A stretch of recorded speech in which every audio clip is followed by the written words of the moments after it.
दोस्तों दिसंबर महीने में तिरुपति बालाजी के दर्शन के लिए ऑनलाइन टिकटों की बुकिंग स्टार्ट हो चुकी है। और चूँकि दोस्तों दिसंबर साल का आखिरी महीना होता है और इस दिसंबर महीने के आखिरी सप्ताह में तिरुमाला में कुछ ज़्यादा ही रश होता है और इसी के साथ ही साथ नए साल में भी तिरुमाला में बहुत ज़्यादा रश होता है। तो यदि आप दिसंबर महीने में तिरुपति बालाजी के दर्शन के लिए प्लानिंग कर रहे हैं तो आप टिकटों की बुकिंग करके ही जाएँ, क्योंकि इस दौरान यदि आप बिना टिकट के जाते हैं तो आपको दर्शन करने में बहुत ही ज़्यादा समय लगता है। तो दोस्तों इस वीडियो में मैं आपको दिसंबर महीने के टिकटों की बुकिंग के बारे में पूरा शेड्यूल बताने वाला हूं और इसके साथ ही साथ तिरुमाला के रश की स्थिति के बारे में भी बताने वाला हूं। तो पूरी जानकारी के लिए आप मेरे साथ वीडियो के अंत तक बने रहें। दोस्तों दिसंबर महीने के लिए टिकटों की बुकिंग कल से ही यानी 18 सितंबर से ही स्टार्ट हो चुकी है और कल ही श्रीवारी अर्जित सेवा टिकटों के लिए इलेक्ट्रॉनिक डिप रजिस्ट्रेशन हो चुका है, जिसके रिजल्ट्स के 20 तारीख को अनाउंस किए जाएंगे। दोस्तों इस टिकट की बुकिंग के लिए रजिस्ट्रेशन के पश्चात एक लकी ड्रॉ कराया जाता है और यदि आप इसमें सेलेक्ट होते हैं तो फिर आपको पेमेंट करना होता है, जिसके बाद आप सेवा के साथ साथ बहुत ही नज़दीक से तिरुपति बालाजी के दर्शन कर सकते हैं। दोस्तों श्रीवारी अर्जित सेवा के लिए अन्य प्रकार के सेवा जैसे कि कल्याणम, उंजल सेवा, अर्जित ब्रह्मोत्सवम और सहस्त्र दीपालंकर सेवा के लिए टिकटों की बुकिंग 21 सितंबर को सुबह 10 बजे से कराए जाएंगे। तो आप इन सभी प्रकार के सेवा टिकटों की बुकिंग बताए गए शेड्यूल पर कर सकते हैं, जिसमें कि आप सेवा के बाद तिरुपति बालाजी के दर्शन कर सकते हैं। अब बात करते हैं दोस्तों 500 रुपए वाले दर्शन टिकट की, यानी कि ऑनलाइन सेवा टिकट की, जिसमें कि आपको वर्चुअली पार्टिसिपेट करना होता है लेकिन दर्शन आप फिजिकली जाकर कर सकते हैं। ये टिकट 21 तारीख को ही शाम के 3 बजे रिलीज होंगे। दोस्तों इसमें सबसे पहले आपको सेवा बुक करना होता है। हालांकि ये सेवा आपकी वर्चुअल होती है, इसमें आप पार्टिसिपेट नहीं कर सकते हैं, लेकिन आप इसे SVVC के ऑफिशियल चैनल पर देख सकते हैं। सेवा टिकट की बुकिंग के बाद से लेकर 365 डेज के अंदर तक के लिए आप किसी भी डेट के लिए दर्शन टिकट बुक कर सकते हैं। ये अवेलेबिलिटी पर डिपेंड करता है, आप चेक करते रहें, जिस भी डेट के लिए आपको दर्शन मिले आप उस डेट के लिए दर्शन टिकट बुक कर सकते हैं। अब बात करते हैं दोस्तों तिरुमाला के लिए अंग प्रदक्षिणम टिकट की।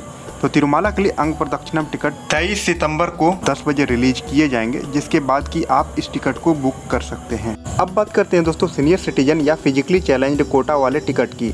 तो इस टिकट को 23 सितंबर को ही शाम के 3 बजे रिलीज किए जाएंगे, जिसके बाद आप इस टिकट को बुक कर सकते हैं। दोस्तों अब बात करते हैं सबसे मोस्ट इम्पोर्टेंट टिकट्स, जिसके लिए कि काफ़ी सारे लोग इंतजार करते हैं, यानी कि स्पेशल एंट्री दर्शन टिकट की, जिसे कि 300 वाला दर्शन टिकट भी कहा जाता है।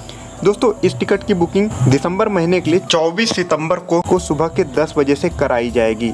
यदि आप दिसंबर महीने में तिरुपति बालाजी के दर्शन को जाना चाहते हैं तो मेरा सलाह रहेगा कि आप इस टिकट को बुक कर लें, क्योंकि इस टिकट द्वारा बहुत ही कम समय में तिरुपति बालाजी के दर्शन प्राप्त हो जाते हैं। और यदि आप सर्वदर्शन टिकट लेकर जाते हैं तो इसमें आपको स्पेशल एंट्री दर्शन टिकट से ज़्यादा समय लगता है और यदि आप टिकटलेस दर्शन में जाते हैं तो हो सकता है उसमें आपको 15-20 घंटे भी दर्शन करने में लग जाए। अब बात करते हैं दोस्तों एकोमोडेशन बुकिंग की। तो तिरुमाला और तिरुपति दोनों के लिए एकोमोडेशन का कोटा दिसंबर महीने के लिए 24 सितंबर को ही जारी किए जाएंगे और ये शाम के 3 बजे रिलीज किए जाएंगे। तो यदि आप तिरुमाला और तिरुपति दोनों ही लोकेशन के लिए एकोमोडेशन की बुकिंग करना चाहते हैं तो आप 24 सितंबर को शाम के 3 बजे से इस टिकट को बुक कर सकते हैं। दोस्तों TTD द्वारा बुक कराए जाने वाले टिकटों की बुकिंग किस प्रकार करनी है, यदि आपको इस बात की जानकारी नहीं है तो इसकी जानकारी आप हमारे वीडियो के माध्यम से ले सकते हैं। इन सारे वीडियोज की लिंक मैंने डिस्क्रिप्शन में दे दी है, जिसको देखकर आप टिकटों की बुकिंग के बारे में पूरी जानकारी ले सकते हैं और बहुत ही आसानी से टिकट बुक कर सकते हैं। अब बात कर लेते हैं दोस्तों तिरुमाला के करंट सिचुएशन की। तो दोस्तों तिरुमाला में पिछले सप्ताह के मुकाबले भीड़ थोड़ी सी बढ़ी है। हालांकि वीकेंड पर यह रश थोड़ा सा ज़्यादा हुआ था, लेकिन अभी थोड़ी सामान्य हुई है। अगर स्पेशल एंट्री दर्शन टिकट से दर्शन समय की बात करें तो इससे 2 से 3 घंटे में दर्शन हो जा रहे हैं। वहीं सर्वदर्शन टिकट और देव दर्शन टिकट से दर्शन समय की बात करें तो ये 4 से 5 घंटे में दर्शन हो जा रहे हैं। और फ्री दर्शन टिकट यानी कि टिकटलेस दर्शन में करीबन 12 से 15 घंटे का समय अभी लग रहा है। तो दोस्तों तिरुमाला दर्शन के लिए ये कुछ इंपॉर्टेंट अपडेट्स थे जिसको कि हमने आपके साथ शेयर किया है। उम्मीद करता हूं दोस्तों आपके लिए ये जानकारियां हेल्पफुल रही हों। अगर आपको हमारा ये प्रयास पसंद आता हो तो आप हमारे वीडियो को लाइक करें, चैनल पर नए आए हैं तो चैनल को सब्सक्राइब करें। इसके साथ ही साथ कमेंट में तिरुपति बालाजी का नाम जरूर लिखें। तो मिलते हैं दोस्तों आपसे अगले वीडियो में, तब तक के लिए जय बालाजी, जय गोविंदा।